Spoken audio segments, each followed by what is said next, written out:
Pero kung bago ka pa lang sa aking channel, paki-like, share, and click the subscribe button and the notification bell para lagi kayong updated sa mga parating ko pang uploads.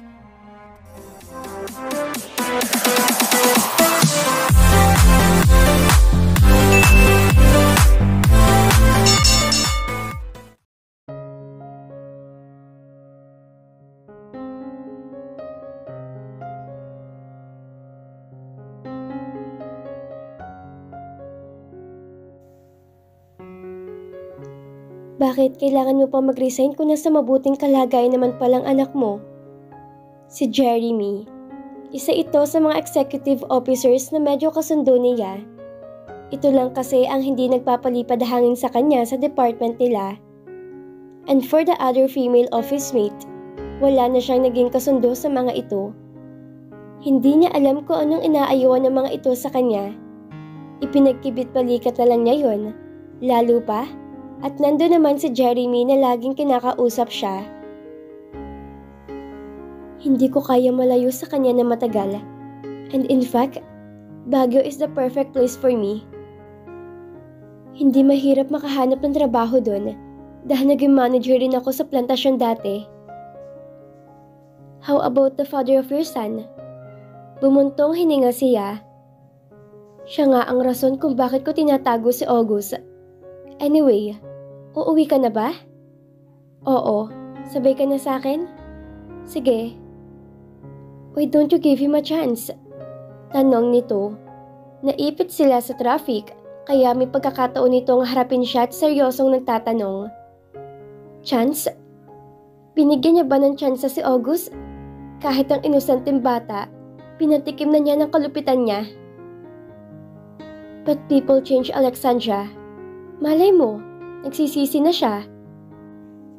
Bakit hindi mo bigyan ng tsansang magkaroon ng kilalaning amang anak mo? Every child deserve that. Giit nito.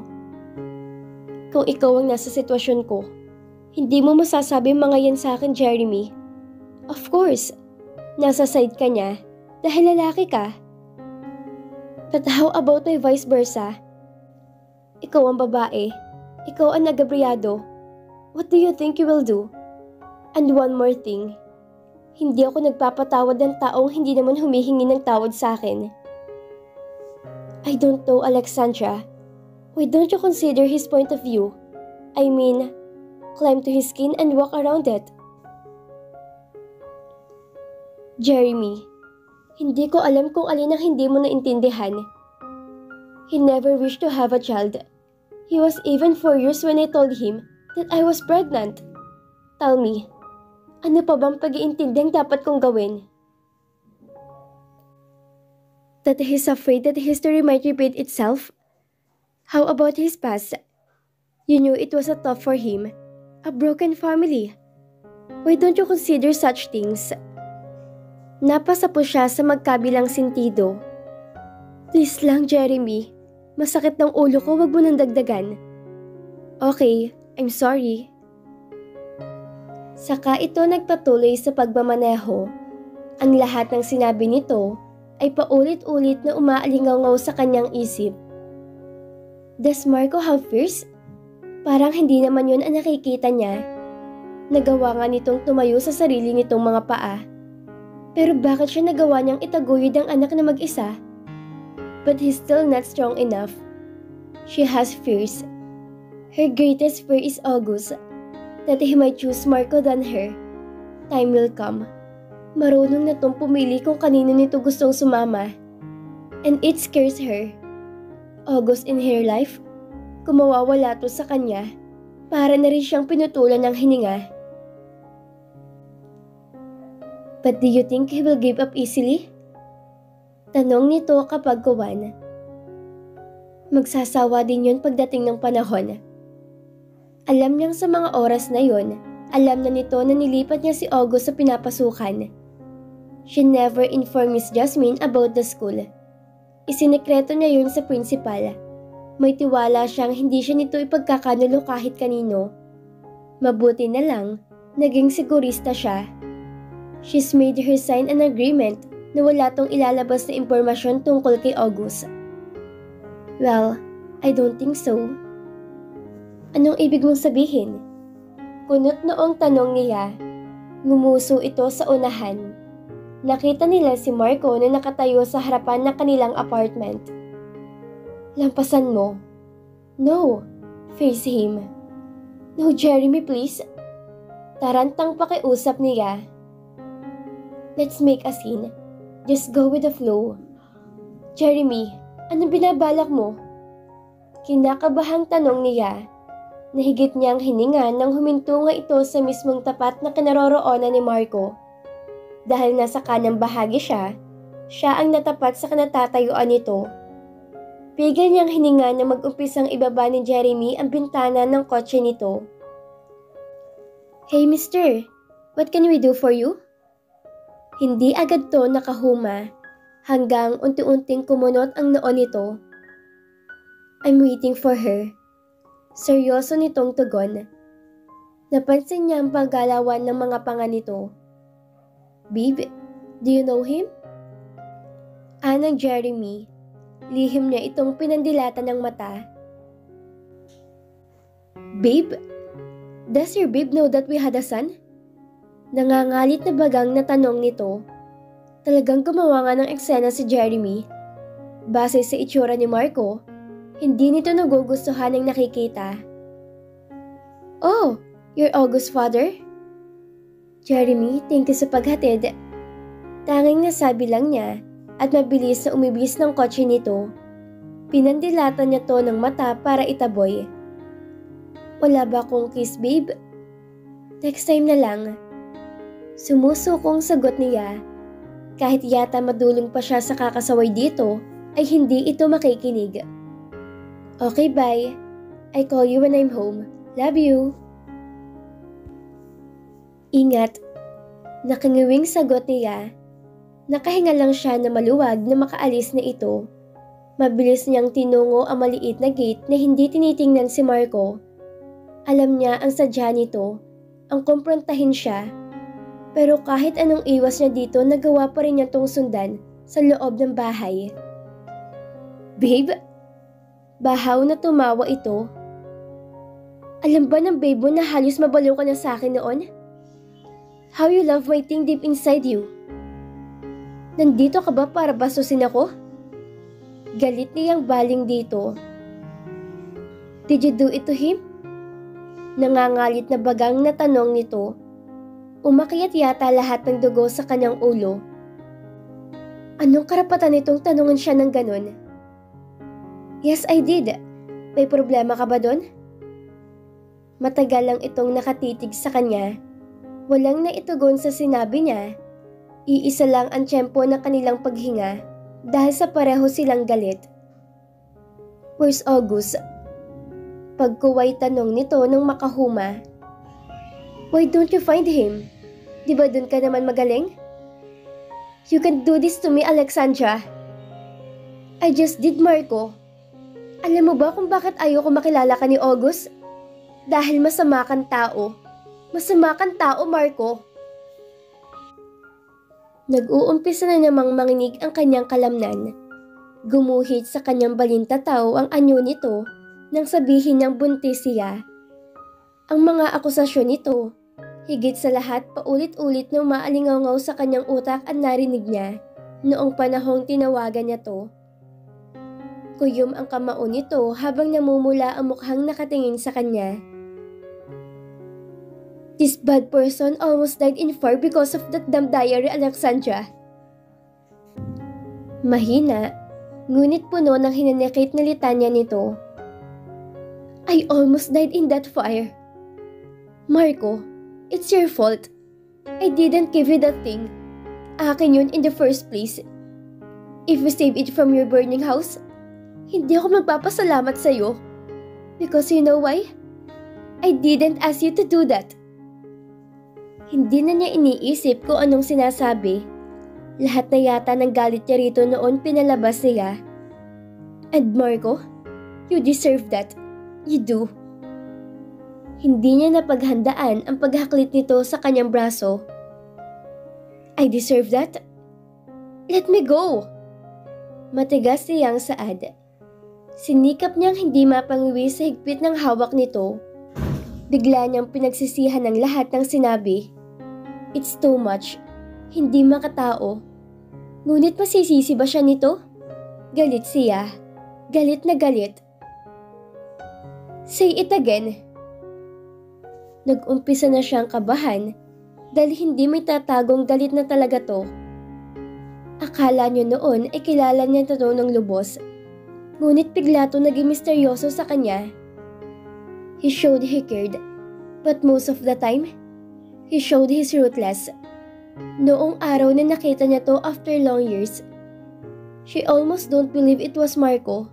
She never begged. He never lowered his tone every time they argue.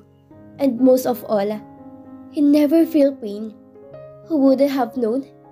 Si August lang pala ang magpapalabas ng kahinaan nito. Her August. Dahil sa pagkakaalala sa sitwasyon nila ng anak, ay biglang bumuhos ang luhang kanina pa niyang pinipigilan. Tell me, where he is? Demand dito at sunod-sunod siyang umiling. You don't deserve him, Marco. So please, stay away from her. Padaskol siya nitong binitawan. Hindi ikaw magsasabi niyan sa akin, Alexandra. At itong tatandaan mo. Once I find my son, I will move heaven and earth just to take him away from you. Keep that in mind. Saka ito tumalikod at walang lingon-likod na lumabas ng pinto. Nangihinang napaupo na lang siya sa sofa. Paano kung dumating ang araw na yun? Anong gagawin niya? Matutulad ba siya kay Tita Consuelo na naiwang mag-isa at naging masama sa paningin ng anak? Buong buhay ito nagdudusa sa paratang na hindi nito ginawa. Kung makukuha ni Marco ang kanyang anak, hindi malabo magiging ganun ang buhay niya. Maaaring hindi, dahil walang Doña Flora na makakakontrol ng sitwasyon niya. Si Doña Flora na sobrang perpekto sa paningin niya. But who would expect that she's hiding a demon under her skin? She need to move as soon as possible. Hindi man ito matagpuan agad ang kinaroroonan ni August. Darating pa rin ang panahon na matutunto nitong kinaroroonan nito. Alexandra? Napapidlag siya na makaramdam na mahinang tapik sa balikat. Po? Malakas sa buntong hininga ang binitawan nito. Ilang araw ka ng ganyan? Nasa veranda siya at nanatiling nakatitig sa kadiliman ng gabi habang yakap ang sarili. Okay lang po ako, tita. Saad niya. Ilang araw na siyang nasa Baguio kasama to at si August. Ngunit naiwan ng kanyang isip sa Maynila. Ano ang magiging buhay nila ni August kung sakali? Habang buhay nilang ba sila magtatago mula kay Marco? Naupo ito sa kanyang tabi at marahan siyang tinapik sa balikat. Hindi niya lang sukat akalain na nakasubaybay pa rin pala ang ginang sa buhay ng anak nito kahit wala na itong komunikasyon sa mag-ama simula nung ilayo dito ni Doña Flora ang anak. Nalaman din ito ang nangyaring pagpapabilisanan ni Marco sa planta. Nang dahil kay Aling Suling, matagal niyang alam kung nasaan ito. Buhay pa ang matandang Robles, alam na niya kung saan to nakatira. Kahit walang komunikasyon noon ng ginang sa anak nito at sa dating asawa, nanatiling may mata si Doña Flora para malaman kung saan ito. Kaya na magkagipitan at hindi niya alam kung saan itatago si August, ay ito agad ang unang taong naisip niya. Dito niya rin nalaman ng lahat ang totoong dahilan kung bakit nito nalayo kay Marco at kay Maynard. Napag-isip-isip ko, kailangan ko na sigurong harapin si Maynard. Napalingon siya dito na nagtatanong ang tingin. Si Marco ang lubos na naapektuhan sa mga kasalanang hindi ko naman ginawa, Alexandra. At hindi malabong maulit na naman yun kay August. Tita, choice po ni Marco na hindi kayo pinakinggan at hindi binigyan ng pagkakataong magpaliwanag. I'll make sure that August will not be like him. Hindi nga siya magagalit sa'yo, Alexandra. Pero dadating ang punto maghihinanakit siya sa ama dahil lumaki siyang wala na yon. He will grow up. Alam ko, nakikita ko na papalaki mo na maayos ang apo ko. Pero paano kapag malaki na siya? Hindi na natin kayang kuturilin ang isip niya. Ang punto niyo po ba? Hahayaan ko na lang na makipaglapit sa August kay Marco? Paano naman po ako? Bahagya niyang ikinurap ang mga mata. Bakit kailangan pumili ng isa? Bakit hindi parehong kayong nasa tabi niya? Why don't you try to give him a family? A complete family? Natigilan siya sa sinabi nito. Family? Kahit sino pangarap ang buong pamilya. Lumaki siyang buo ang kanyang pamilya. Ngunit maaga naman siyang naulila. Marco is not capable of having a family, tita. Una pa lang, inayawan na niyang anak namin. Iha, people change. Siguro sa panahon na yun itakot siya. Ayoko nang isisi sa lola niyang lahat. Sumalangit daw ang kanyang kaluluwa. Pero alam kong hindi na may tatama pang mali noon. Pero pwedeng hindi na maulit ang maling yun kung gagawin ng tama sa pagkakataong to. You're both adult, Alexandra. Kung hindi kayo pwede magsama ni Marco, you can be at least civil to each other. Alang-alang sa anak niyo. Paano kung ilalayo niya sa akin sa August? Hindi pa man, ibinalot na ng takot ang kanyang puso. Naalala niyang huling sinabi nito. Then show him. Bring it to the court. Huwag ka mag-alala. Nasa likod mo lang ako.